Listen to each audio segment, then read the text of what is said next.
Right, so this is an event we had recently for how to become a PNM councillor. PNM recently had an open call for people to become councillors, and seeing that there was no process to explain to people what it is and what the PNM process is like, we tried to address that gap. And here are the results. So we had about 40 people attend, maybe 30 to 40, of which maybe 10 or so were past councillors or MPs and other things. So we had 10 before, then 14, so I think 20 or so was kind of enough to show critical mass so that the results would be representative. So the first question we ask is always, how did you enjoy the session? So of the 24 people we had, when it was 14, it was for everybody giving 5s. Now it's 24, so we have 4 people in that last bit giving us 4s. So pretty high rating, as you can see, so 4.83. The roles, so most of the people wanted to become councillors, so 18 of them. Some of them were just curious, because we also told people, even if you don't know, or even if you're not PNM, come to the session, see what it is. With the philosophy being that there are lots of good people out there, and if you get the right good people to join your party and become a councillor, then the service you provide to the people in your country, and then as Burgesses in this case, would be better. And then of the councillors we had, only one of them did the survey. Just goes to show. I need to harass them more to do the survey.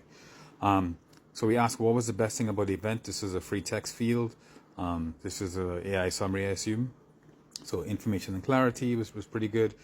This is a ton of information that we went through. I won't repeat that here, but it's a lot of stuff. We'll provide maybe a summary, because we're considering doing either another one in South or just another one in general, right? The councillor and the leader insight. So a lot of the councillors spoke about the actual experiences. So we went through some of the technical things about being a councillor, but also things in terms of a day in a life, what it's like, the frustrations you feel with the different people, working with different agencies and those kinds of things, which speaks to what it actually is in terms of the job. So people weren't assuming they got actual answers, which is important for people who may not know. So the presentation delivery, because we had actual councillors, we had spent some time working in presentation. We had tons of errors, but I think what came through was the fact that people were genuine and cared, and there was some effort put into the actual way the content was laid out, so people appreciated that. So these are the details here, lots of details. I won't be going through them. Scroll down. What was the worst thing about the event? So we also asked this question. So I think the worst thing was time. So the event, I told people it would take 2 hours. We started at 10. I thought we would start at 10:30, and I thought it would take 2.5 hours, realistically. Instead, we started closer to 11. And then we took 3 hours. So the whole event took 4 hours, which means people were hungry, right? So I expect that to dominate this. So time management and duration in terms of the issues we had, lack of breaks and refreshments. We did beg people to bring food and stuff and also give donations, which they did. But then you started an event at 10, and then you only ate around 2 o'clock. So that was kind of painful. So I appreciate those who stuck with us. I noted that despite that, people still give us 5 stars, and then 4 of the 24 gave us 4 stars. Logistical issues, and then we had a technical glitch where the projector wasn't working in Balizé House, which we got fixed at the end, but that was annoying. We didn't know that was an issue at Balizé House before we got there. So here are the details. I'm not going to go through this. This is only now happening. This is interesting. That's because some people have already submitted their forms and other things, so probably should have done before, which is why I felt the need to do it. Did this help you to make your decision about becoming a councillor? So 17 people said yes, 3 people said yes somewhat, 2 people said and doesn't apply, so I guess they were either just curious or councillors, and then 1 person said no, right? So you get a sense of their decision. How long were you able to stay at the session? For all the sessions, they always go late and stuff, something I'll try to work on. But most people stayed for the entire session, so 22 people stayed for the entire session. Last session we did a post-election discussion and debate in Heliconia, and a lot of people either came late or had to leave because that session took forever. And anyone who doesn't enter a PNM conversation about what's wrong with the PNM, those things take long. But this one, most people were able to stay, which is good. So we asked the value of the different sessions. So the political leader gave a welcome address. She spoke to her personal experience in local government, some of her joys and frustrations, and explained to people how important the role is. So I think 1 person said it was not useful, 8 people said somewhat, and then 15 said yes, setting the tone. So my role in these things is mostly to tell people, no long speeches, stay on point. It's not a bitching session about PNM, and it's not about local government reform, right? So nothing tangential. So most people found it was useful. One person said no, and then 8 said only somewhat. Core responsibilities. So one person said no. I guess one person found everything was unuseful, I suppose. Just one person's everywhere. And then 8 people said, and then 15 said yes, it was generally good. The committees of council, so there's some statutory committees and then some optional committees that different councils have. We went through some of those at a high level. So most people said yes. The political versus administrative arm, so we had a conversation where we explained that councils don't do the work. They set policy like a board, and then you have a CEO, in this case an actual CEO, who runs the corporation, and they do the work. So we explain some of that frustration that you may feel in terms of what people think you do and what you actually do, which is pretty useful. Something I think I'm pretty informed. I didn't know that myself. And we had different people do all these different things, right? So everyone shared their own personal perspective. We went through the EBC requirements and the PNM requirements, right? Same layout here. We went through the personality stuff, why and why not. That one person who I think hated everything didn't have any issues here. So we have 10 being somewhat useful and 13 being very useful.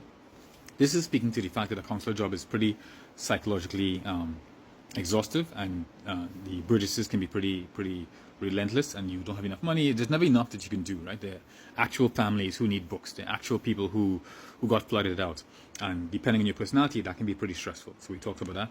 We talked about certainly hard facts, which we also got wrong. I think these slides were mostly correct, but we were off by like $50 here, $100 here, and things like that. In terms of the salary and the actual hard benefits of being a councillor, just getting this was very difficult. So we have to do some edits and corrections here before we send out a kind of compressed version of the presentation. We talked about the joys of being a councillor, where MPs have a responsibility for lots of people, and they don't actually do a lot of things that we care about. So they don't take your garbage, they don't fix your roads, not your local roads. They don't do any of this. They don't fix your parks. They don't do your market. None of the small things you care about, right? But everyone thinks MP, MP, MP. But a councillor is the actual person that they know your children, because the number of people that they serve is small enough where when you serve for a long time, not all do, but a fair number of councillors stay for a long time, you get to know people individually. The person you help buy books for, when they started, they grow and do SCA and then finish and then go to university, and you know your role in that person's success story. And some councillors shared some very, I'm tearing up thinking about it, touching moments about the impact this had on their reason for living, you know, and their personal enjoyment with life. We talked a little bit about becoming a PEP, politically exposed person, the legal requirements there, a day in the life, so similar kind of pros and cons, and then the screening process we talked about, what the party looks for.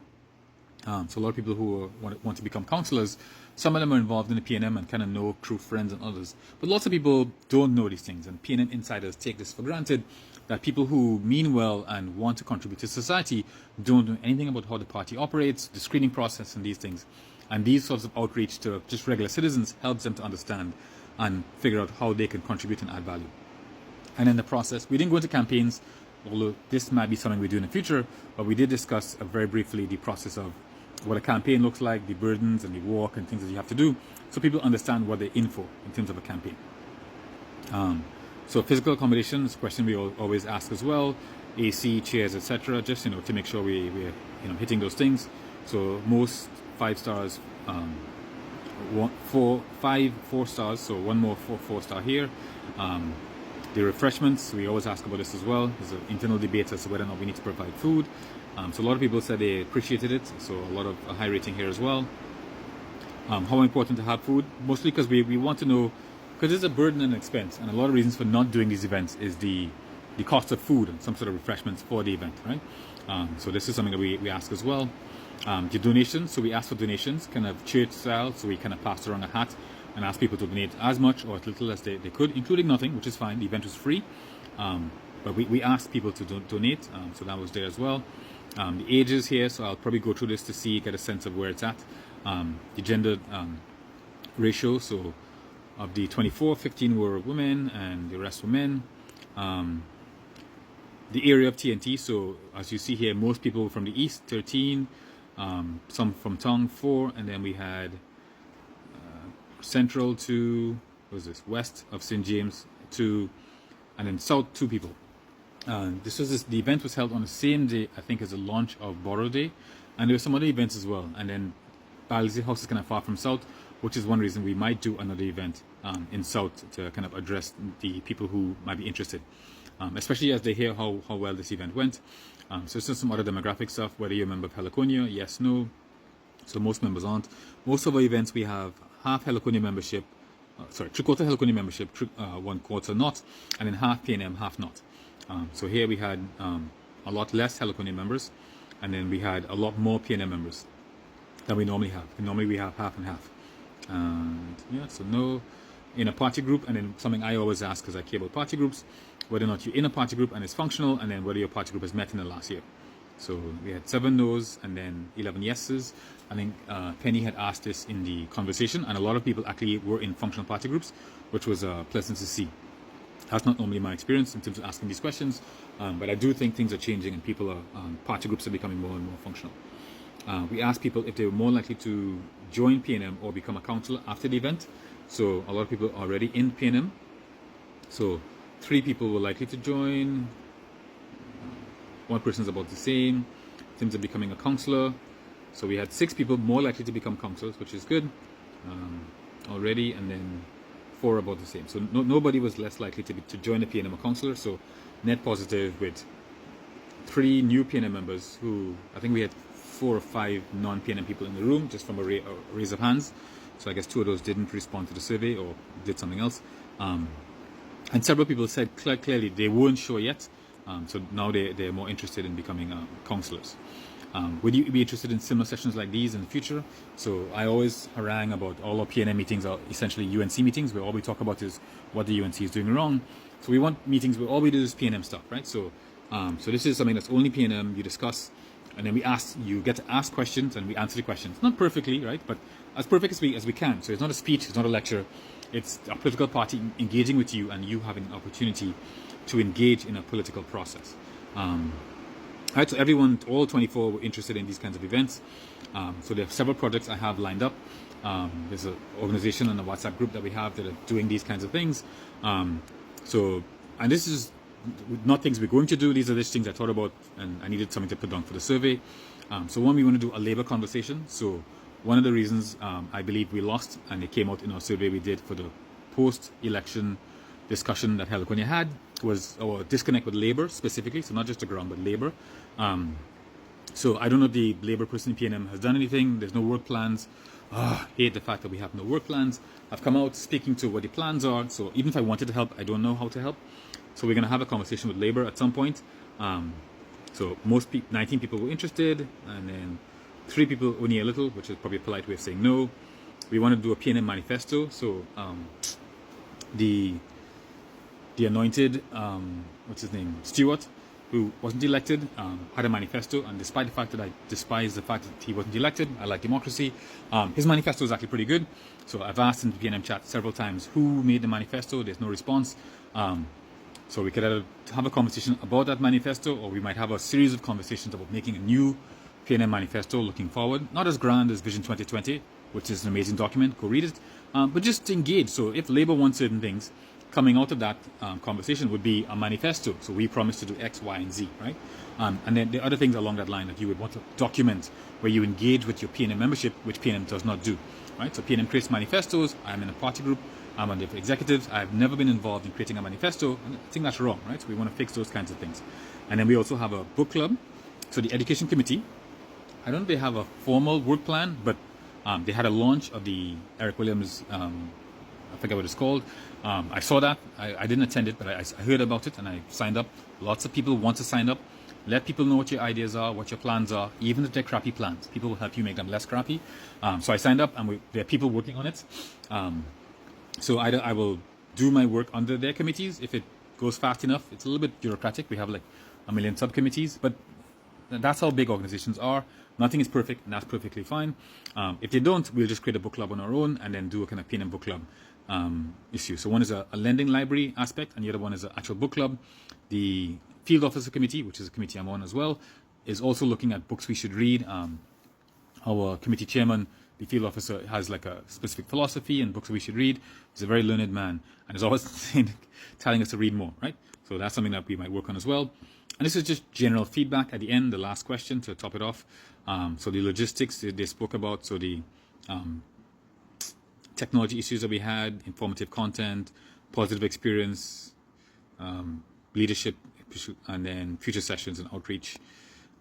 Then this is all the specific stuff. I'm not going to read them. I'm not going to read them here, but I'm going to read them. So that's it. Thanks very much.